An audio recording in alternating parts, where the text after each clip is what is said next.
In this video, we're going to show how to adjust the tape clipper blades on a Fischbein tape sewing head. This one is a model 201. This would be the same as a model 101, a model 91, or the old model 10400. The clipper, the throat plate, the knives, they're all the same on all of these.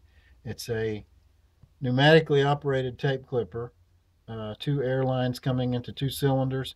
If either airline is pressurized, this knife will be in the up position. All right, you start by replacing the moving knife on the moving arm, which goes on this shaft right here, and the stationary blade, which is attached with those two screws to the throat plate. Now, the stationary blade is reversible. You can rotate it, and it's got a new cutting edge on it, so it's reusable one time. The stationary blade over here, one time only. Once it's got wear on it, just replace it.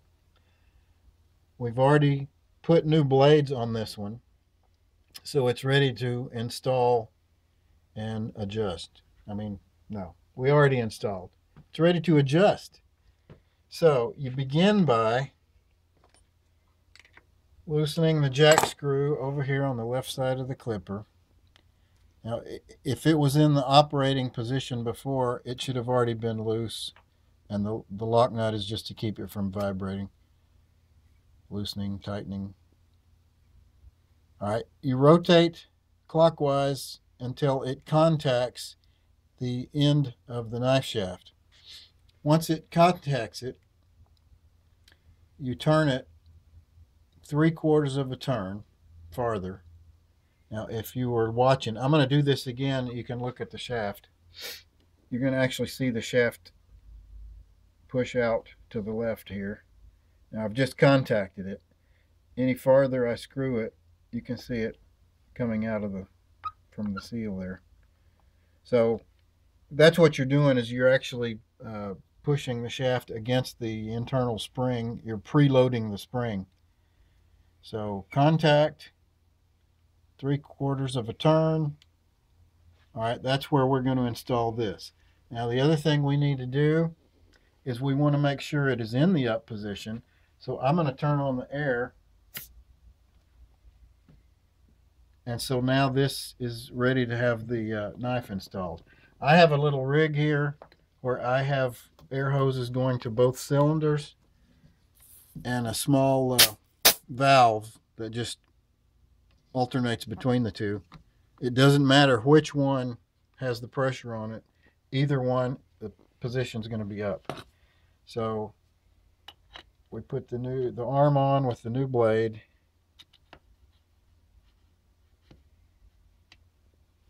Now, the stationary blade that I installed, I just have the screws barely snug. Well, we didn't have that one snug at all. Oh, because the nut's not on there. Okay. Got the nut and the lock washer. Little internal tooth lock washer. These screws are 832. All the rest of them on the machine are 1032. And apparently the nut is a 1032 as well.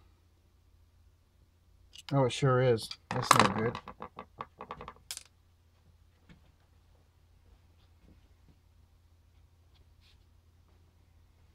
Okay, I'm back with the right size.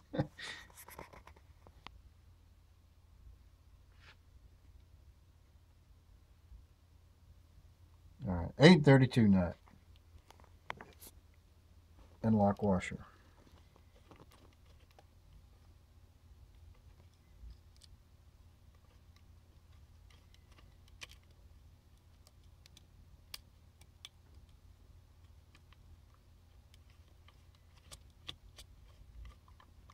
All right, just barely snug.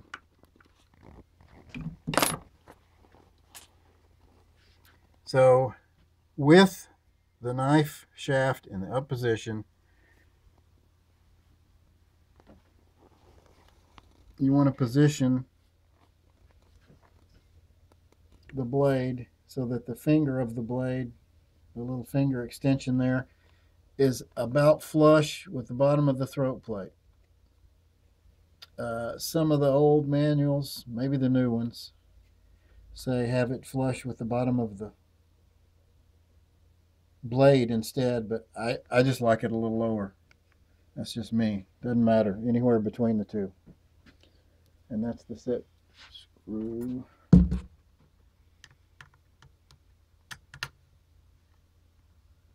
So I just pushed it. I've got it there, and I've got it pushed against the stationary blade. So I tighten this down.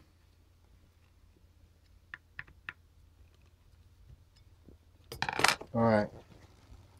Now, I'm going to go ahead and rotate that jack screw to separate these because I don't have them lined up yet.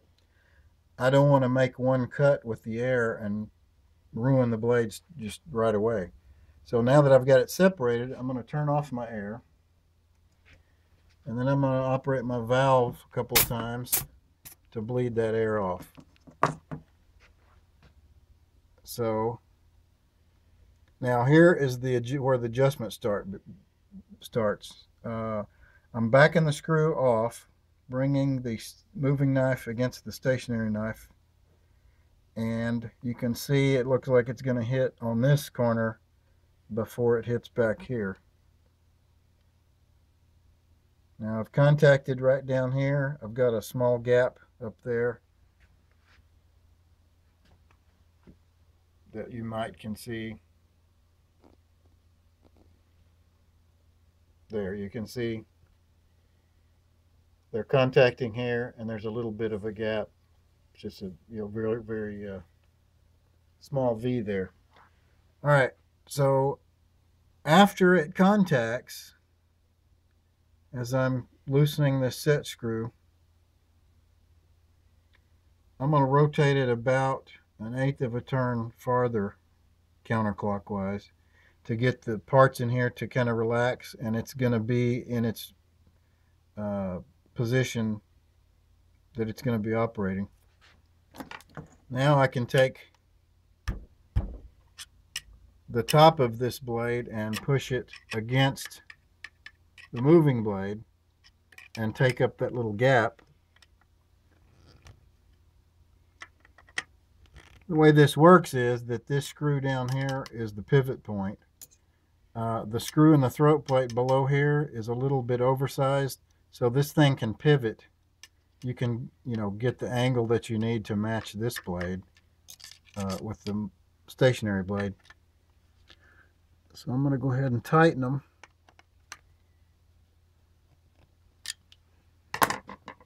Now I'm going to back off to where I have a nice big air gap between inside the end of the knife shaft and the end of this screw. This is, you can think of this is not an adjustment screw at all. All it's for is for jacking. It's like the jack in the trunk of your car. You take it out to change a wheel, then you put it back in the trunk. It has nothing to do with normal driving. This is the same way on this screw. People think it's some kind of adjustment. All it's for is to push that over there to change blades, make adjustments, and when it's done, you bring it back totally out of play and tighten down the lock nut just to keep it from vibrating loose. So we're done with this. All right, I'm going to turn the air back on. You should see the knife jump up in the up cutting position, or the ready position. So now we're going to test it. I've got a little pre-sewn tape here with the, it's already been sewn on a machine like this. So we're just going to run it through here and make sure it cuts cleanly.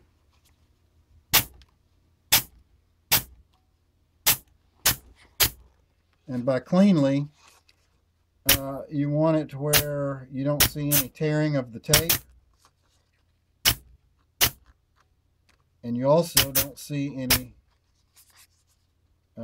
fibers of the thread hanging off where it wasn't cutting clean. I mean, this is cutting very well, very clean. So you're done.